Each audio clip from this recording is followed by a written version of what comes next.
સમાજના છેવાડાના માનવી સુધી વિકાસની અસર પહોંચે એવો વિચાર તો એક દીર્ઘદ્રષ્ટા નેતા જ કરી શકે.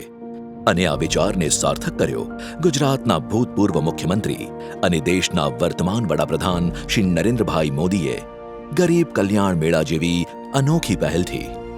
સરકારી યોજનાઓ અને સહાયને એક જ સ્થળે અને એક જ દિવસે અનેક લાભાર્થીઓ સુધી પહોંચાડવા માટે વર્ષ 2009માં શરૂ થયેલી આ પહેલને આજે પણ ગુજરાતના મુખ્યમંત્રી શ્રી ભૂપેન્દ્રભાઈ પટેલ સમર્પિત ભાવથી આગળ વધારી રહ્યા છે, જેથી કોઈ પણ વ્યક્તિ ગરીબી સામે ઝઝૂમતો ન રહે, પણ સરકારની સહાય થકી સ્વાભિમાનભેર જીવી શકે.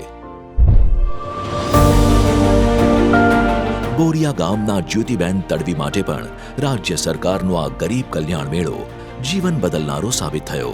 તેમણે આ મેળામાં ફોર્મ ભર્યું અને તેમને સિલાઈ મશીનની સહાય મળી.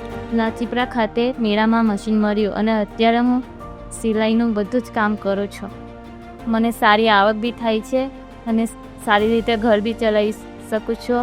આજે જ્યોતિબેન પોતે કમાણી કરે છે, ઘર ચલાવે છે, બાળકોના અભ્યાસ માટે બચત કરે છે અને પોતાની જાત પર ગર્વ અનુભવે છે. આ સિલાઈ મશીન તેમના માટે ફક્ત આવકનું સાધન નથી રહ્યું, એ બની ગયું છે તેમના માટે આત્મનિર્ભરતા અને આત્મવિશ્વાસનો આધાર. ગરીબ કલ્યાણ મેળો સહાય નહીં, સશક્તિકરણનો મંચ.